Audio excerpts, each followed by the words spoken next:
Hey YouTube, what's going on? Today I'm going to start the paint correction on my duramax. I'll kind of just show you kind of the status of the paint. First thing you can tell right away is that the actual paint and clear coat has came off these mirrors. So I won't be doing any paint correction to this. And I won't be doing any paint correction to the fenders because, like most of the ones in the northern states here, they start to bubble and get rusty. This one, thankfully, is not that bad. Like I've said in the past, the bed has been replaced. So that's why there's no fender flares there. But I'd really like to go the no fender flare look if I can. So I think I'm going to get new fenders on both sides. And then just leave the fender flares off for now. So today I'm not going to do any paint correction on the two front fenders. Everything else I'm going to do besides the mirrors and then the hood is in pretty good shape. However, there is some like weird staining. I don't know if you can tell. And I'm hoping I don't know if this was oil before or what, but there's a couple spots on the hood where you can see that little like black stain that I'm going to try to buff out. Hopefully I don't have to do any wet sanding with any of this because it is white and ultimately it's going to look a lot better just with a polish. I did do a test panel on the bed here and I did like a heavy cut, a light cut, and then 2 rounds of polishing, and then I did this door and they turned out the same, and I just polished this door. So I'm just gonna polish everything and hopefully it should get me to where I wanna be. And then I'm going to ceramic coat it all. So to start off, since I did do this bed like a couple of weeks ago, I'm gonna just redo the whole truck just so it's all the same and nothing's different. White's very easy for this. I'm glad I don't have a black vehicle, even though I did want a black. Duramax, I think this is going to clean up really good.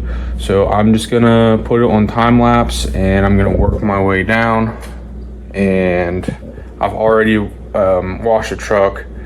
I clay barred most of the panels. I'm going to clay bar the hood again to see if I can get those stains out. If not, I might have to cut it and then polish it, but we'll see. But for the most part, I'm just going to one step polish everything, and white's pretty easy, so after that I'll wipe it all down and then we will get it ceramic coated. So the products that I'm going to use for the most part, unless I have to do some heavy cutting, is this Meguiar's Ultimate Polish. I really like the finish on this. It's got a small amount of grit to it that eventually polishes out, so it does a little bit of everything, and then it does leave a really nice polish. And then I'm going to use this dual action sand, or the Orbital Rio's Garage. I don't know, these things are like 180 bucks or something, and I've used the crap out of it and I love it. And then for the pad, I have a Hex Logic. These guys make great pads. This is their softest pad, I believe, and I think that's all I'm going to need to do all of this. So with this pad, I only put polishing compound on. I will never put cutting compound on. So that's what I'm going to do. I'm going to start, I'll do a hex pattern. So I'll go like this and I'll go up and down the whole way, and I'll probably just do one pass on each panel because it's white, and usually I don't see a whole lot of benefit of doing a whole bunch of cutting and multiple rounds of polishing on white because they're so easy, unless the paint is pretty bad. But this paint on this truck, for as old as it is not bad. So we're gonna get started.